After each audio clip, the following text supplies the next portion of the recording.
A blessed Thursday morning, dear brothers and sisters, and to all of you who join us at the Diocesan Shrine of Jesus, the Divine Word, through this live stream. As we begin our Lenten reflection, let's open our hearts and minds, leaving daily worries behind, embracing a spirit of quiet contemplation as we embark on this journey together. This holy season parallels our own lives as we follow Christ through his suffering, death, and glorious resurrection. In moments of introspection, let's delve into the mystery of redemption and allow its transformative power to touch us. May this Lenten pause rekindle our spiritual fire and deepen our commitment to compassion, forgiveness, and hope in our daily lives.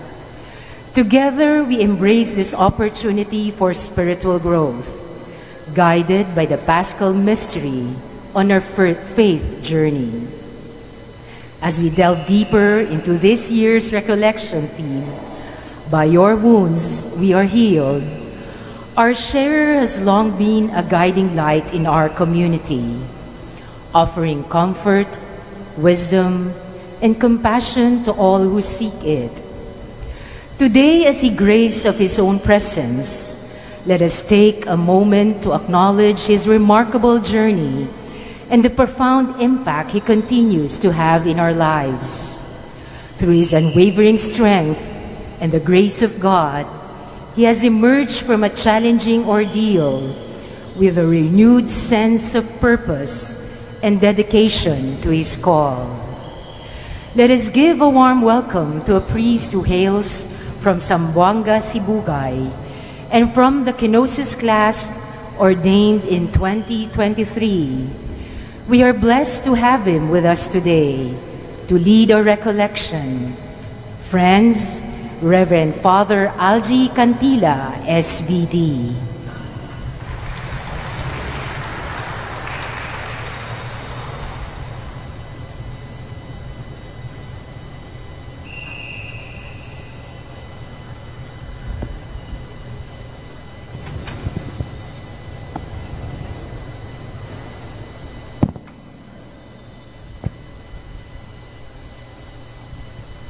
Good morning, brothers and sisters in Christ. Naririnig ba ako doon sa likod? Dito. Naririnig? Sa dulo? Hindi. Hindi daw naririnig. So, yung mga nasa likod, kung gusto nyo kong marinig, pumunta kayo dito sa harap. Yeah? My name is Father Algie Cantila, SVD. 1 year and 1 month sa priesthood. So last year, when I was sharing my life's story during the aftermath of the accident, hindi naman yun live. Pre-recorded yun eh. Kaya, nakaganito pa ako sa wheelchair ko. I can't even move. Kasi kakauwi ko lang noon from Cardinal. Kasi doon ako naoperahan. So yung sharing ko last year, first part yon ng aking storya ng buhay. So ang second part, ito yung isi-share ko sa inyo ngayon. Na after this, move on na tayo. Kung pwede lang kalimutan at hindi na balikan, pero just pick up the moral lessons na madadala sa ating life's journey. So I believe all of us here are Christians. Tama po ba? Mga Kristiyanong Katoliko tayo.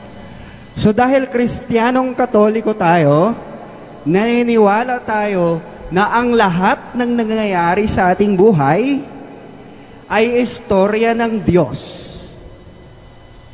Tama po ba? Amen po ba? Kasi ako naniniwala ako doon. Everything that had happened in my life is the story of God made manifest in my life situation. Last year, same season, not same date. Kasi last year, nag-umpisa ang Holy Week is April 3. Tama? So, same season last year, Holy Monday. Ito na yung part 2, ha? Continuation na to last year na sharing. So, last year, same season, nag-umpisa ang aking agony. Holy Monday. Nag-chill ako ng buong magdamag. Yung chill na, di ko lubos maisip na, bakit ko na-encounter yun, na-experience yun. Yung sobrang panginginig ng buo kong katawan. Holy Monday yon, hindi na ako nakakain. Holy Tuesday, nagdeliryo na ako.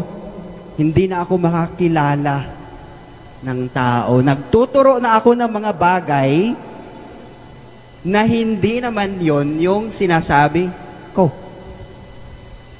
Iba na. So sabi ng mga resident namin sa Villa Cristo Rey, na i-admit na ako sa UST, Holy Monday, Holy Tuesday. So pagdating sa UST, ako ay suspected na COVID. So dahil suspected na COVID, nilagay sa red zone. Kasi meron palang zoning dyan eh. So red zone. Pagdating doon, nagbigay ng diagnosis, ako ay nagkaroon ng infection sa dugo. Sepsis. Bumagsak yung aking BP, umabot na siya ng 70-40, 70-40 na lang. So dahil infection sa dugo, bumagsak ang BP, nagkaroon ako ng pneumonia. Flooded na ang lungs ko. Tapos, sinaksakan nila ako ng gamot para pampataas ng BP na ang side effect pala noon ay sa puso. Lalakas ang tibok ng puso. So dahil complicated na yung situation ko, marami akong gamot, nag-multiple swero ako, kaya nasunog itong, nagkaroon, bloated itong aking, kasi hindi ito magagamit. Ito lang. So dahil marami na dito, nilipat nila dito sa aking ankle ang ibang swero. Ito, may involuntary muscles.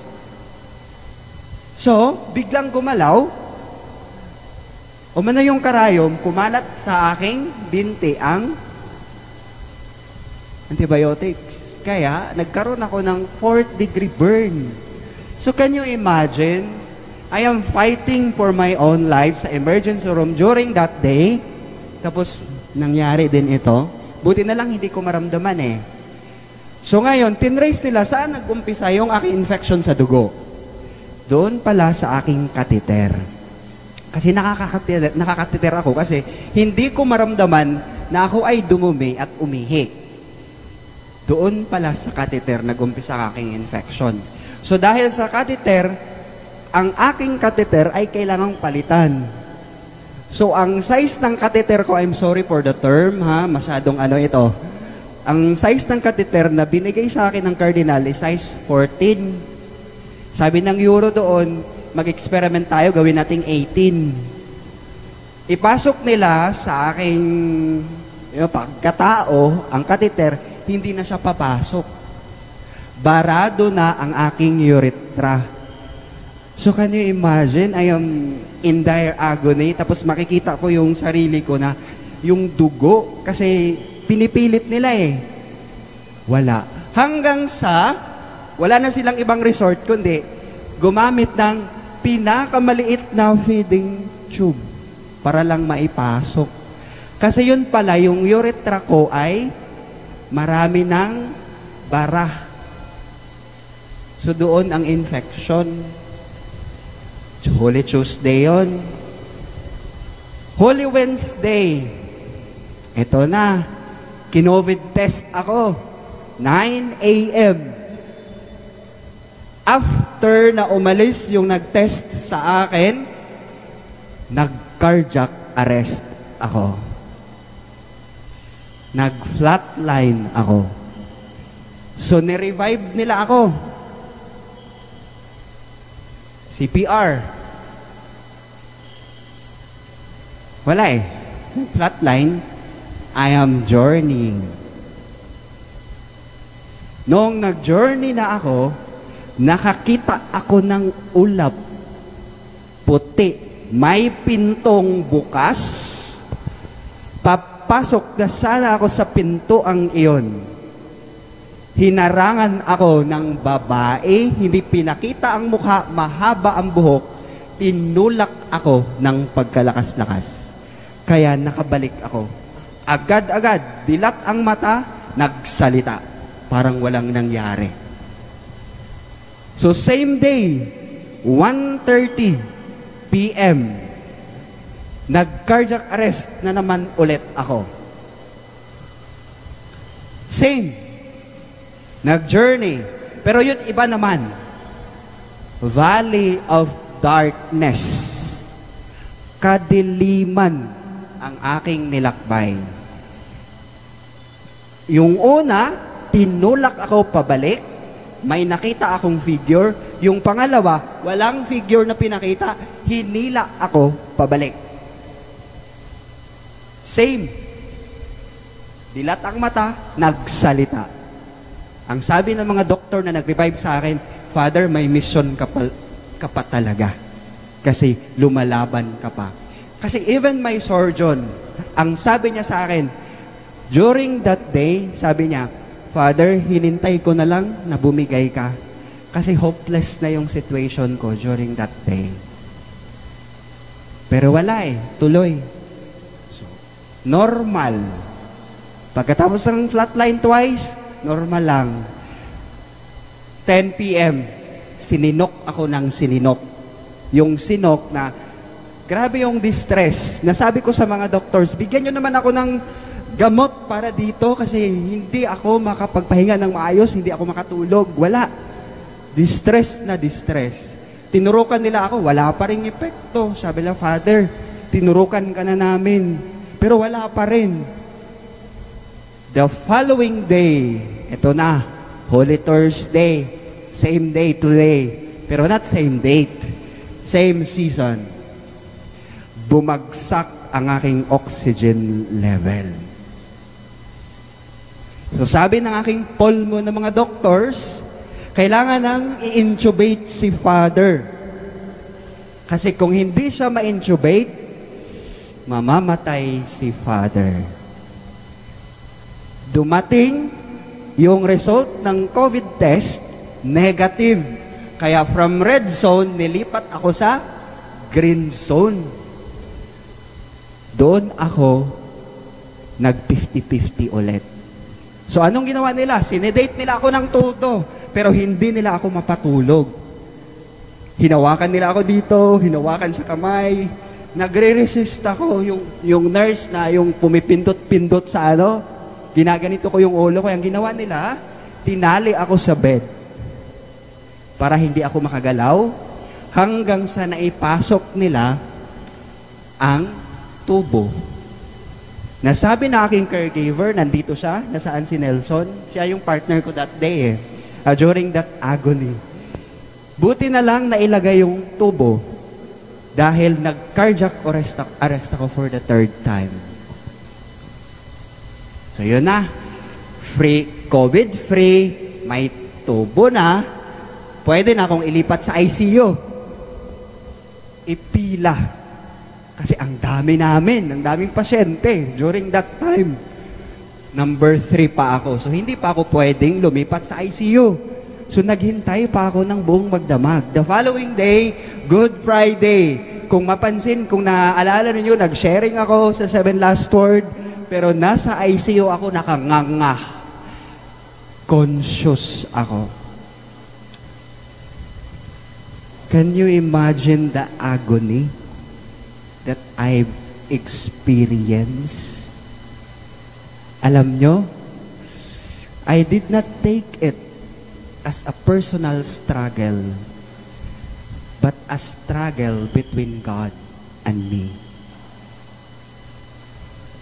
Holy Good Friday, Black Saturday, Easter Sunday, bumunta ang mga doktor ko sa pulmo. Sabi nila, Father, wala ka ng pneumonia. Malinis na ang iyong lungs. 100 na ulit yung iyong oxygen. Kung mag-stable ito, Father, until tomorrow, tatanggalin na natin yung iyong tubo. Gumaganito lang ako kasi ang hirap pala pag may tubo sa bibig. Gumaganito, na-experience ko yung ituturo yung letters, tapos i-compose ng nurse. Alam mo yung nakakatawa doon? Nakatubo ako. Ang tinuro ko sa nurse, humihingi ako ng buko salad. Sabi ng nurse, Father, paano ka makakain ng buko salad? Eh, wala eh. Sabi niya, groggy pa si Father, pero conscious ako. Alam mo yung flat tire ako, hindi ako makamove eh. Pupuntahan ako ng nurse, itagilid, pala iwas bedsore, itagilid sa kabila. Tapos pupuntahan ako madaling araw para paliguan. Ganun pala yung buhay ng mga pasyente sa ICU. Grabe pala talaga ang hirap. Easter Sunday, malinis na ang lungs ko. Easter Monday, sabi nila, Father, tanggalin na natin. Check natin ulit. Tinanggal na pala, 100 na, stable na. Ang sabi ng doktor sa akin, Father, hinga ng malalim. Pag hinga ng malalim, bunot ka agad. Utang na loob, ang haba pala nung tubo na yan. Relief. Grabe. So, Easter, simula Holy Monday until Easter, I experience passion, death, and resurrection. Nung nasa ICU ako, tinanong ko si Lord, I asked the Lord, Lord, bakit ko po naranasan ito during this season? Alam nyo, sinagot ako ni Lord. Dinala niya ako ulit sa time na nag-retreat kami before our priestly ordination. If you've gone to SBD Tagaytay, sa Transfiguration Hills, yan ay 7 sorrows of the Blessed Mother. Verbatim kong hiningi doon, Mama Mary, allow me to partake the pain that you have gone through during the Passion of Christ. So, hiningi ko pala. So, sabi ni Virgin Mary sa akin, mayabang ka ha? Tingnan natin kung kakayanin mo. Lo and behold, binigay niya talaga sa akin. Kaya ang moral lesson, be careful what you prayed for. Kasi pag once hiningi natin, God is all ears. Lalong-lalo na kung ang hihingin natin ay related to suffering because God is there. Kaya careful kayo. Sasabihin ninyo, bakit ang anak ko pa, Lord? Ako na lang. Naku, sige, hingiin nyo yan. Ibibigay talaga yan sa inyo. Pero yun naman talaga ang pag-ibig eh. Mamumutawi talaga sa puso natin na wag na lang siya, ako na lang. Parang sinabi ni Jesus Christ yun eh. Sige, ibigay ko ang sarili ko para sa'yo. Pero anong kaya mong ibigay? Kapalit. Yun yung journey ko. Yun yung phase 2. Pero hindi pa nagtapos doon. Kasi sa catheter, di ba? After 10 days, binalikan ulit ako ng uro. Ganon din, pinadugo na naman ulit yung pagkatao ko. Hindi pa rin nila maipasok-pasok. Binalikan ako after 3 days. Dinala na ako sa operating table. Kasi doon tiningnan kung may problema na ba talaga ang urethra ko or ang aking gallbladder. Kasi kung may problema na bubutasan na ako dito sa tiyan para dito na ilabas yung ihi ko. So yun, tinusok yung pagkatao ko ng wire. Nakita ko talaga sa monitor kasi gising ako eh. Tusok na kaagad. Tinulak nila yung mga nakabara sa urethra hanggang sa aking gallbladder. Nag-splashing sila sa akin. 36 liters of dextrose ang naubos nila bago natanggal yung red blood stain doon sa aking ihi. Tuloy-tuloy na agony. After how many days, chinek nila ako, okay na, Father, yan na yung normal BP mo, 90/50. So, ilipat na sa recovery room si Father. Nung nilipat ako sa recovery room, doon, nag-spike ang aking BP. Umabot na ng 100. Kasi pinakain na nila ako eh. Doon, hindi ako nakakain eh. Talagang dextrose lang. So, walang kain-kain ha. Nalasahan ko pa yung ng NGT. Ang tamis pala nun, utang na loob. Kasi nung tinanggal na yung tubo, sabi, Father, tunggain mo na. Nung pinatungga sa akin, kunting baya lang yon. Sabi ko, dagdagan mo ng tubig hanggang sa napuno na yung baso. Matamis pa rin. Sabi ko, lagyan mo pa ng kalahati hanggang sa wala na akong malasahan. Parang uminom na lang ako ng tubig. Pero nung nasa recovery room na ako, kung ano-ano nang pinapakain nila sa akin, yun na lang pala ang kulang para tumaas yung BP ko. So, okay na ang recovery. So, tuloy-tuloy na. Masaya na ulit si Father. Pagdating ng April 29, sabi na may discharge order na, pauwi na si Father. Sabi naman ng Euro, sige Father, palitan ka namin ngayong gabi ng April 28 ng catheter. Abay, utang na loob. Pinalitan ako ng catheter ng gabi ng 28. The following day, nilagnat na naman ako. Dahil sa catheter na naman. So, nasa catheter na naman yung problema. Kaya, nilagnat ako, tinanggal na yung pick line dito kasi naka-pick line na sila eh. Yung 1 month na doon, dito na lahat, i-administer ang mga needs ko, medications. Tinanggal na yon, wala na dito. So, nagtusok na naman sila ulit. Nasasaktan na naman ulit ako. Prolong na naman yung agony ko doon. So, sabi nila sa akin, Father, i-culture na naman natin yung ihi mo, yung blood mo. So, kinulture nila yung ihi ko doon sa blood. Wala. Sa ihi, nandun, 2 bakterya na naman. Another set of antibiotics. So, sabi sa akin ng Euro, Father, tomorrow, kasi Sunday yon nung pinuntahan ako, Monday, May 1, sabi sa akin, Father, bukas, tanggalin natin yung catheter mo na. But, be good, Father, ha? Dapat umihi ka. Kasi kung hindi ka iihi, ibabalik natin yung catheter mo. Grabe yung dasal ko noon. Sabi ko, Lord, please naman. Gusto ko nang umihi ng normal. So, May 1, 6 a.m., tinanggal nila yung aking catheter. Eh, yun ay feast day ni St. Joseph. Sabi ko, St. Joseph, tulungan mo naman ako. Gusto ko nang umihi ng normal. Sabi siguro St. Joseph sa akin, sige, huwag kang mag-alala, sasamahan kita, tutulungan kita. Umabot na ng 8 a.m., ang sakit na ng tiyan ko, 9, 10, 11, so talagang, anxious na ako and everything, so tinamaan ako ng anxiety. So, pero grabing sabi ko, Lord, please, tulungan mo naman ako. 11:30, sabi ng caregiver ko, good news, Father, umihi ka na. Yun yung umpisa, nakaihi na ako. So, medication, gumaling, May 6, discharge. So, after 2 weeks daw, babalik ako. Sunog nga tong binti ko. So, 2 weeks, pinabalik ako ng May 19. Pagbalik ko doon sa doktor ko, may secretion na itong aking infection dito, yung sunog ng aking binti. Father, kailangan mo namang i-admit. Kasi kailangan ng kayurin iyan. So, kinayod na naman tong binti ko. Operating table na naman. So, nagstay na naman ako ng 2 weeks doon kasi sabi, pinakamatapang na naman na bakterya ang tumama sa paa mo, sa binti mo, Father. So, May 20, after 1 month, balik ka na naman, Father, for skin graft. So, tinapalan na naman ito.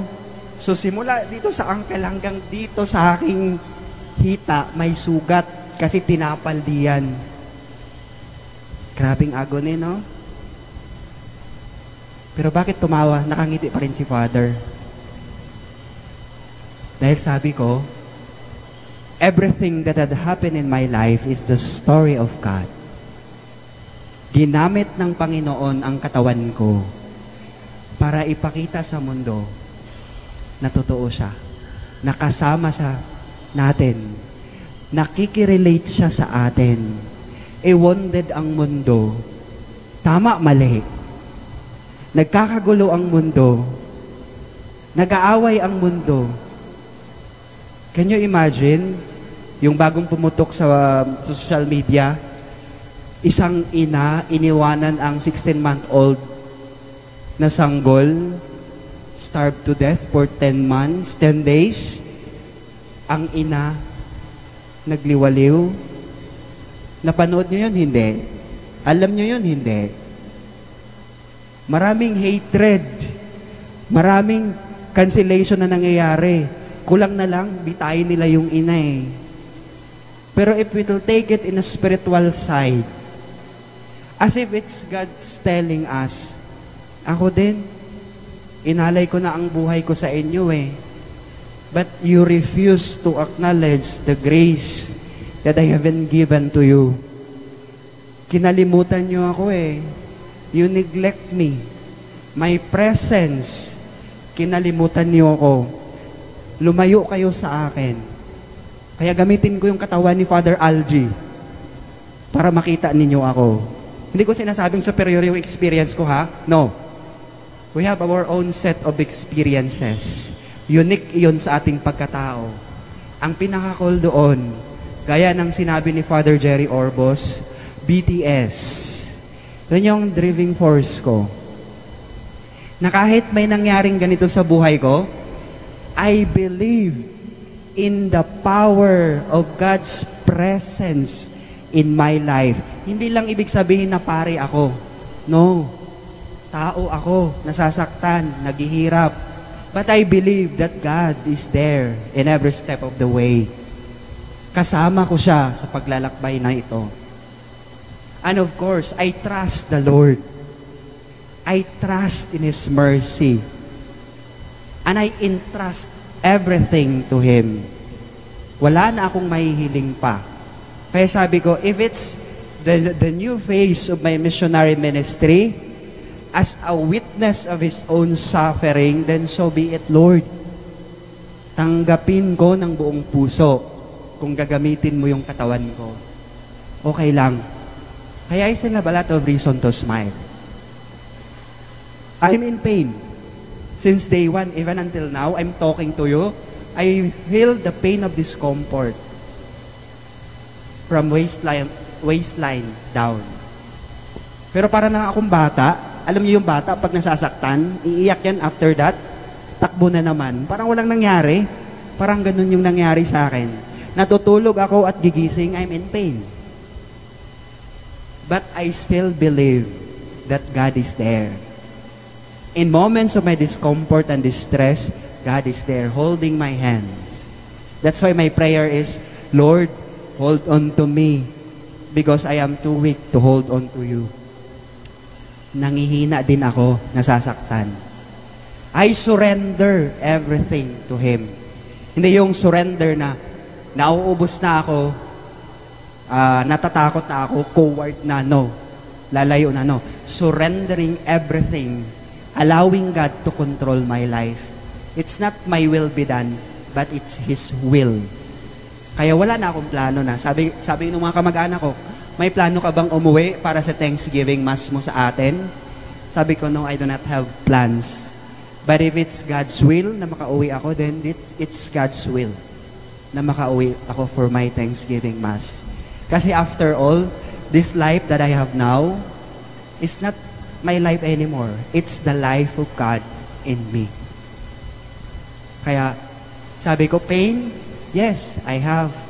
Nalulungkot ako. I have a lot of reason to be sad, malungkot, ma-depress, ma-frustrate, mag-complain, but I did not dare to do it. Baka, Father, talagang inanuhan mo lang, inutakan mo lang, inaayawan mo lang kasi takot ka na gano'n. No, I did not. Because from the very beginning na nangyari sa akin, tinanggap ko na to ng buong puso. And yes, I believe that God is there. God has a lot of reason for this.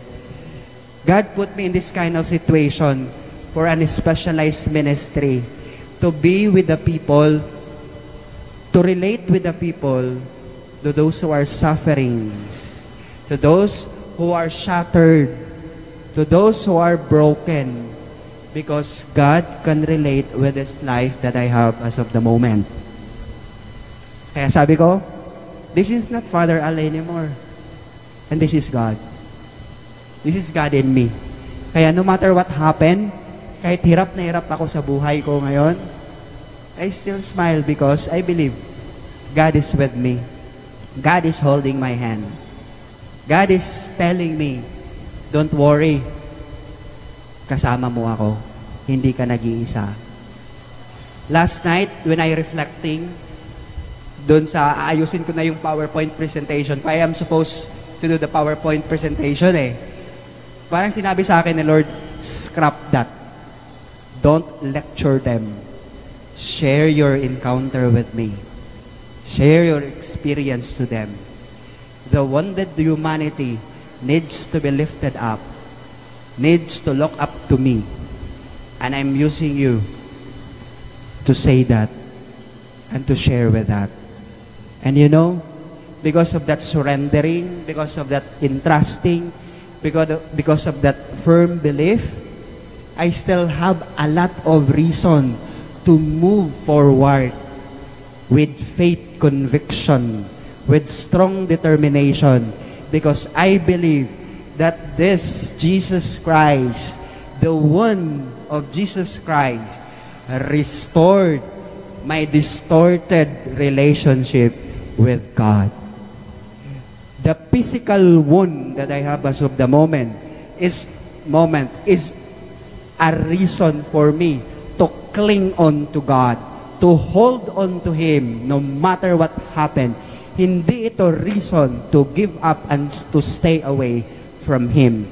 Na dapat ang mga pagsubok na dinanas ko ngayon, na sana ganun din sa sitwasyon ninyo, na hindi kayo mauubos at hindi kayo mawawalan ng pag-asa, bagkus manatili kayong kumapit sa pananampalataya dahil nandoon ang Diyos. Wag na wag kayong sumuko sa buhay. Masarap na buhay na may challenge. Malalaman natin na buhay tayo when we are encountering challenges in our lives. Last Saturday, I was approached by a woman. I will not name her even though I know her. Even though I know her name. Walk in, umiiyak. Ang sabi niya sa akin, Father, I've been through a lot. Ginawa ko ang lahat. Naglingkod ako, tumulong ako. Pero bakit nangyari to sa akin? Valid.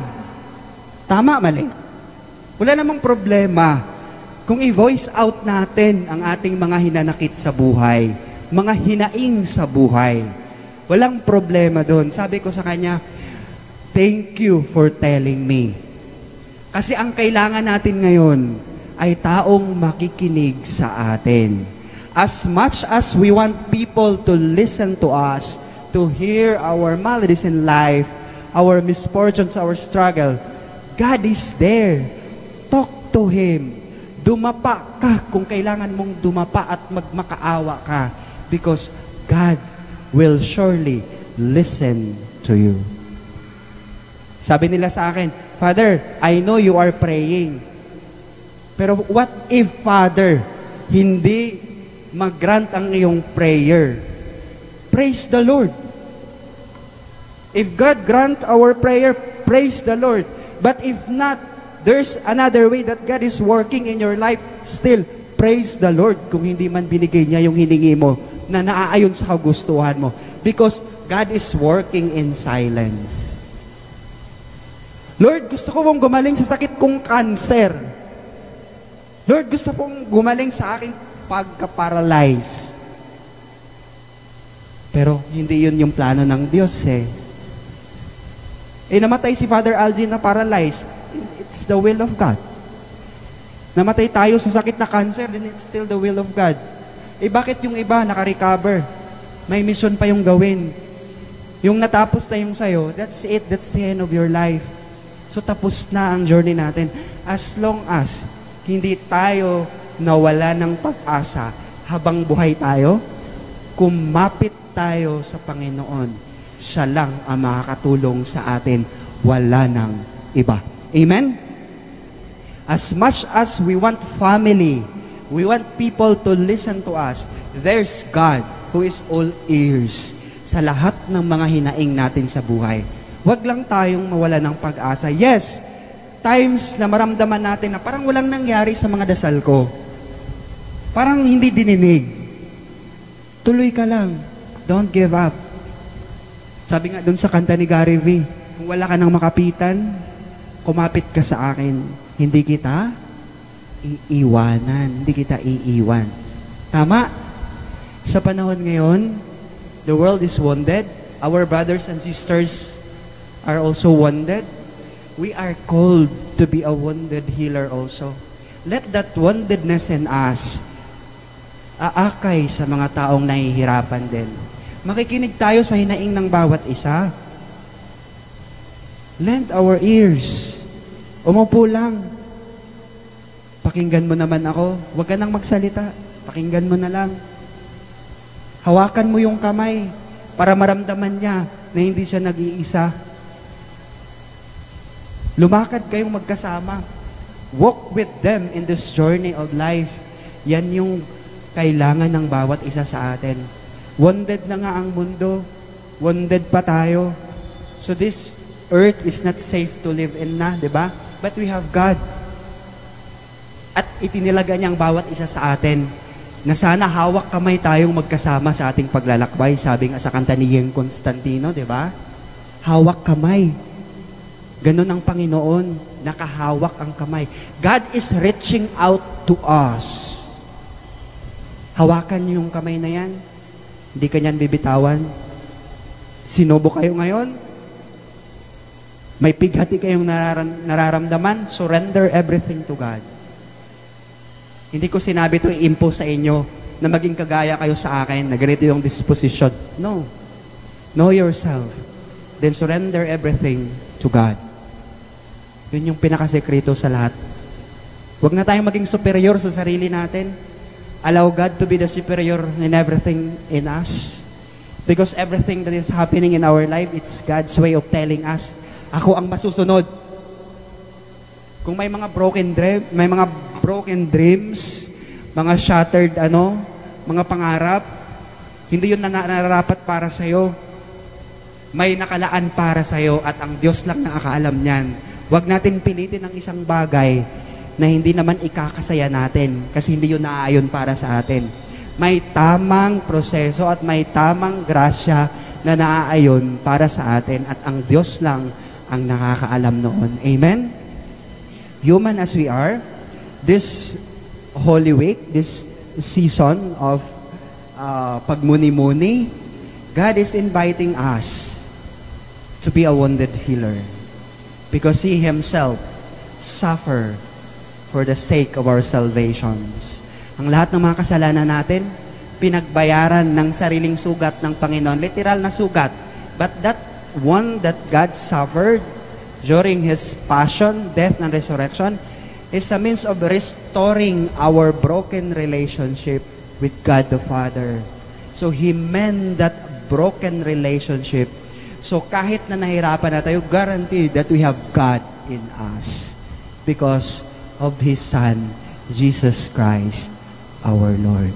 Brothers and sisters in Christ, we have a lot of reason to smile. We have a lot of reason to be happy. Ang problema ay problema lang. Huwag mong tambayan, daanan mo. Kasi pagkatapos ng another set of problems, habang buhay tayo, we encounter a lot of problems in our life. Kung akala natin tapos na ang isa, wala na, another set will come. So itong problema na darating sa ating buhay, pagsubok na darating sa ating buhay, sana magpapatatag ito sa atin. Hindi ito yung uubos sa atin at mawala na tayo ng pag-asa sa buhay. Amen? Huwag sana tayong sumuko. Kasi pag nandun na ang pagsuko, all system in us will collapse. Lagi ko itong sinasabi sa mga nakausap ko, two things in our life, material and spiritual. Tama, mali? Tama, mali? So we are created in the image and likeness of God. When we are created, kadaber lang tayo. When God breathed into us, He gave us His Spirit. Kaya we have this touch of divine in us. So kung naubos tayo materially, katawan natin, na-paralyze na, may cancer, may sakit na, and everything. So our spiritual life should be intact. Hindi dapat yun mawawala, hindi dapat mauubos. Kung 25% na lang ang material na naiiwan sa atin because of misery, misfortunes, our spiritual life is 50%. We still have 75%. So we still have a lot of motivation to live. Hindi mauubos yon. Kasi kung mag-collapse ang ating material life, spiritual life, everything will be senseless, meaninglessness, hopelessness, suicidal na. Kasi wala nang kwenta ang buhay. Bakit pa ako nabubuhay kung magsasuffer lang ako? No. Huwag dapat tayo mawala ng connection sa Panginoon. Kasi yun yung purpose natin eh. To glorify God in everything we do.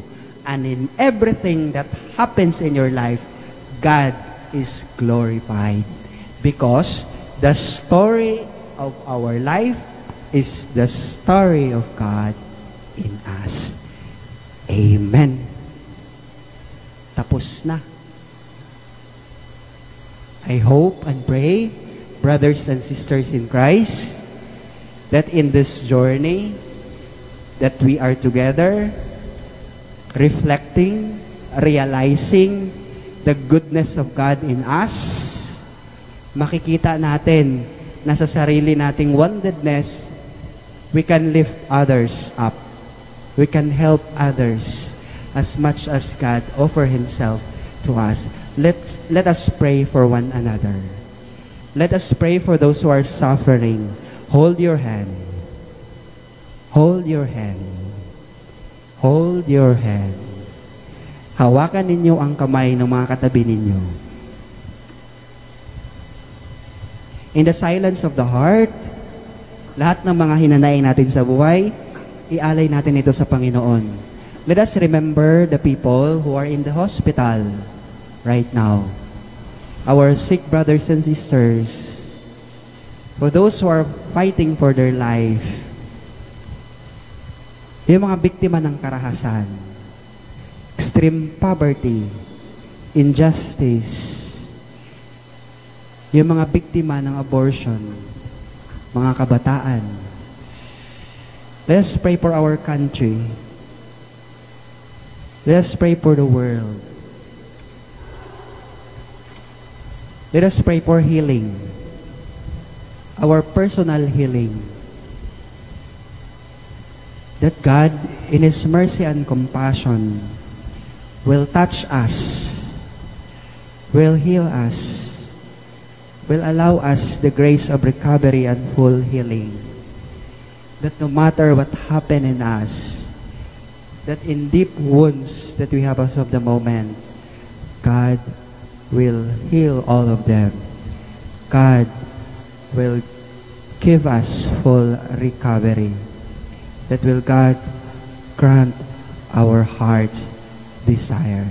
Glory be to the Father, and to the Son, and to the Holy Spirit. as it was in the beginning, is now, and will be forever. The Lord be with you. And with your spirit. And may the Almighty God bless you, the Father, the Son, and the Holy Spirit. Amen. Amen. God bless you.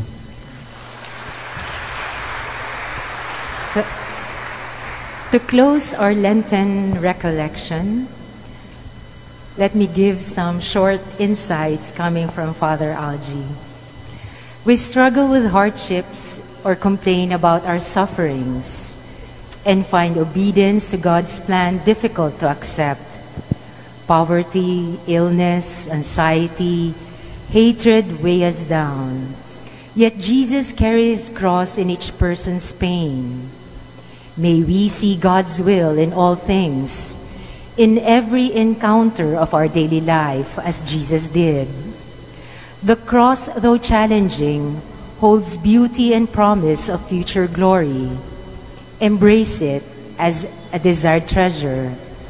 Trusting God, we can find many meaningful things in every struggle, every wounds, big or small. Never lose sight of the glory that is to come.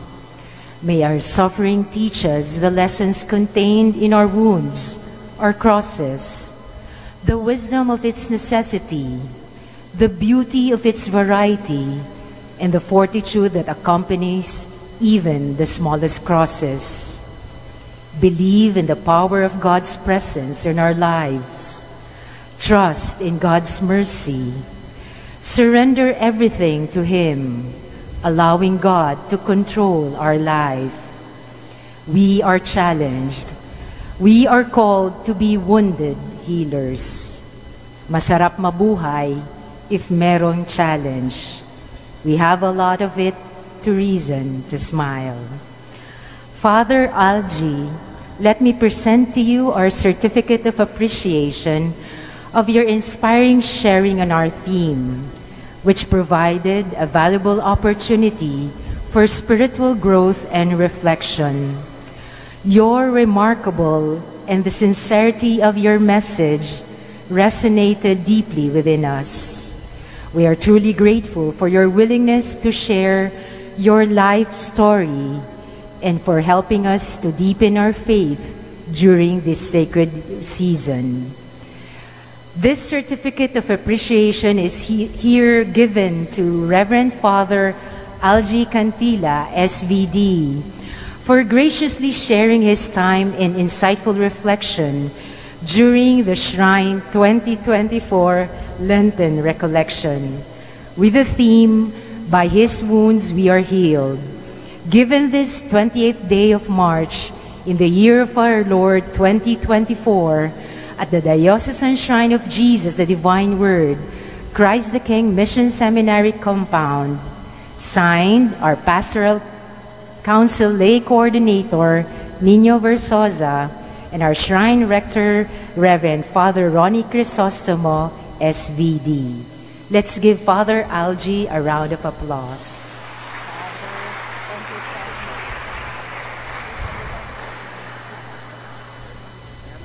Thank you, everyone. Have a blessed Thursday and a blessed Holy Week. May we request those who attended, probably we could ask for short documentation with your pads in front. Okay. So our dear friends who join us during the Lenten Recollection, let's have a short picture taking. Thank you.